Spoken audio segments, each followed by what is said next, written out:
This morning we got our annual Meta Connect, and even though they showed some AI and some smart glasses, I was only interested in their newest VR headset, the Quest 3. And after that keynote and that various creators and media outlets got their hands on the device, we now know everything there is to know on the Quest 3.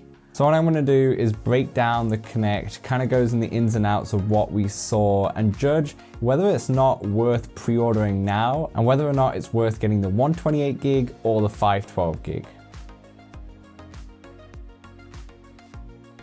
So let's start off with the hardware itself. It comes in two different SKUs, a 128 gig at $499 and a 512 gig at $649, which is considerably more expensive than what the Quest 2 launched at, by $200, but in the realms of VR and spatial computing, the pricing is still quite competitive.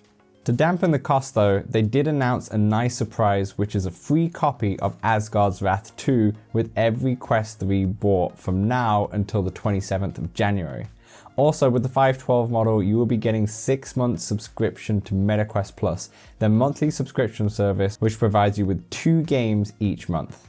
As we already know, the Quest 2 has doubled the GPU, has 30% increase in resolution due to the pancake lenses. What we didn't know was all the different accessories that you can add to spice up your Quest further. Sure, we had the new version of the Elite Strap and the Elite Strap with battery and the carrying case, but we now, for the first time ever, have official color options for the facial interface and the head strap. To start, you'll be able to get a vibrant blood orange, or my favorite, the elemental blue. This is really exciting because Meta's never done this before and they could probably bring out new styles in the future. I just wish that you could choose a colored variant rather than the stock white while pre-ordering. Instead, you have to buy a secondary strap for $50. The official dock is interesting too. It comes with rechargeable batteries for your controllers so you can leave them charging along with your headset, making sure you're fully powered up before play. At $130, this seems way overpriced, but the great thing about the system is that there are lots of great third-party manufacturers creating accessories already.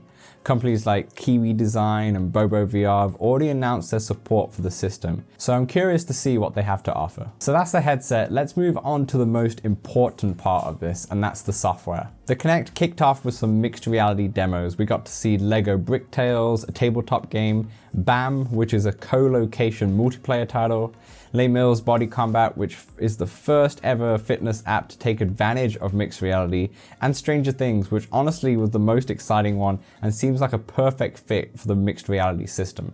Just remember that the Quest 3 has color pass-through now, and it has 10 times more pixels than the Quest 2's grainy black and white image. So your mixed reality games are going to look better than ever before. On the topic of mixed reality, they showed off some spatial computing features like watching the NBA or MMA in your living room, which looks very similar to what the Apple Vision Pro looked like when they had their keynote earlier this year. They also showed Xbox Cloud Gaming, which really excited me. This feature isn't coming out till December, but it allows you to play games like Halo Infinite on Xbox Game Pass directly through your Quest with an Xbox controller.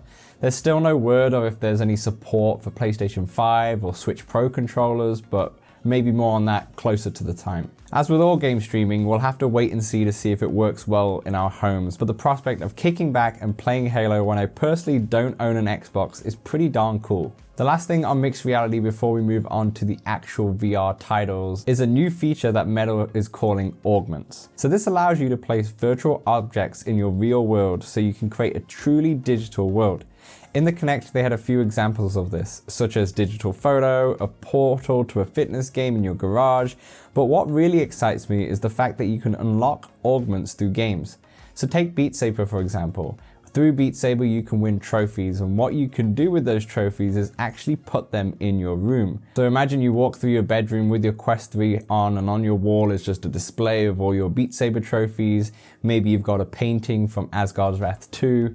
The list can go on of what you can unlock in all these games, and it would be really cool to finally customize your actual home page. It's what the Quest has been craving for the whole of the Quest 2's launch. There's been a lack of customizability, and I hope that this comes soon. Now, unfortunately, this is not for launch. Meta is aiming for it to release early next year, so we will have to wait a little longer, but I can't wait to try this feature myself. Okay, enough of the mixed reality. Let's get into the actual VR titles that we saw, and unfortunately, we didn't see anything anything new. Still no GTA. I know everyone in the IGN comments on the stream was just saying GTA, GTA, GTA, but we unfortunately didn't get that. But we did get some updates on the games that we are anticipating. To start, Asgard's Wrath 2 is out on December 15th. A couple of days prior to the Connect, we also got the first gameplay trailer of Assassin's Creed Nexus, which looked really good, but a few content creators have gotten their hands on an early preview of the build. Definitely check out Mateo311's video on the hands-on of Quest 2. He talks a bit about Assassin's Creed, and he's definitely liking what he saw in that early preview. Assassin's Creed is out on November 16th, so that's another one to get excited for.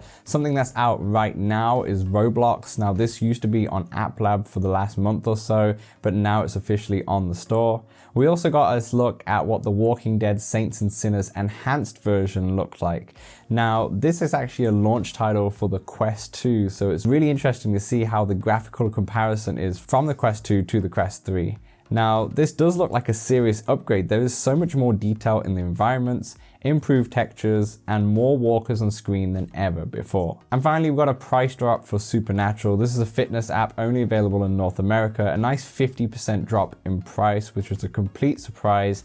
It's now coming in at $9.99 US. Now, FitXR also got Zumba glasses, and there's a neat Headspace meditation app, which I'm actually quite looking forward to. All in all, it was a decent Connect, but I was slightly disappointed that there wasn't a big title to come day and day of launch. Now, launch will be October the 10th, and we do have some pretty good titles to look forward to in the fall. Ghostbusters Rise of the Ghost Lord, Arizona Sunshine 2, and Bulletstorm VR, just to name a few. The question is, should you pre-order? And it really comes down to this. If you own a 64GB Quest 2 like I do, or just don't have a Quest 2 at all, then absolutely. I don't think there's any point going for the Quest 2, which they're still selling at $299. Unless you're conscious on budget, then absolutely go for it. But if you can afford it, then definitely go up to the Quest 3. The enhanced power, the enhanced visuals, the mixed reality features, it's going to be an overall better package moving forward for the next 3, maybe even 4 years. However, if your Quest 2 is still going strong, I would say not to jump at ordering it just yet.